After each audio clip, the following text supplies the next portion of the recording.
ଯାହା ପାଖରେ ଆପଣାର ମୂଲ୍ୟ ନାହିଁ ତା ସାଥିରେ ଜବରଦସ୍ତି ରହିବା ଅପେକ୍ଷା ଭଲ ହେବ ତାଠାରୁ ଇଜ୍ଜତ ସହିତ ଅଲଗା ହେଇଯିବ। ଯେବେ ହୃଦୟ ଭାଙ୍ଗିଯାଏ ସମସ୍ତେ କୁହନ୍ତି ତୋତେ ତାଠୁ ଭଲ ମଣିଷ ମିଳିଯିବ, କିନ୍ତୁ ସେମାନେ ବୁଝନ୍ତିନି ମୋତେ ଭଲ ନୁହେଁ, କେବଳ ସେ ହିଁ ଦରକାର।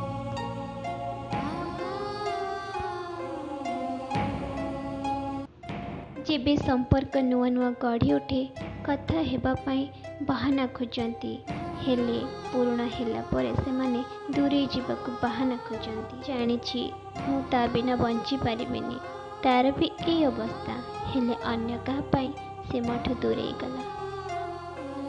ସମ୍ପର୍କ ଆଦର ବି ଟଙ୍କା ଭଳିଆ ହେବା ଦରକାର।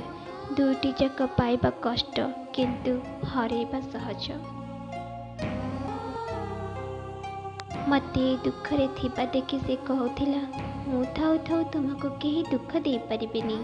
ପୁଣି ଏମିତି ହେଲା ଜୀବନରେ ଯେତିକ ଦୁଃଖର କାରଣ ସେ ହିଁ ଥିଲା। ଦୁନିଆ ମୋତେ ସବୁବେଳେ କହୁଥିଲା ଦୁଃଖରେ କାହିଁକି ରହିଛୁ। ମୁଁ କହେ ମୋତେ ଗୋଟେ କାରଣ ତ ଦିଅ ଖୁସି ହେବା ପାଇଁ।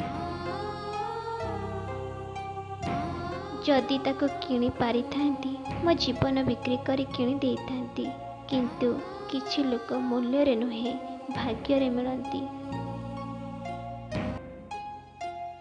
ଭୁଲ ମଣିଷ ସବୁବେଳେ ଠିକ୍ ସମୟରେ ଏବଂ ଠିକ୍ ମଣିଷ ସବୁବେଳେ ଭୁଲ ସମୟରେ ମିଳିଥାନ୍ତି।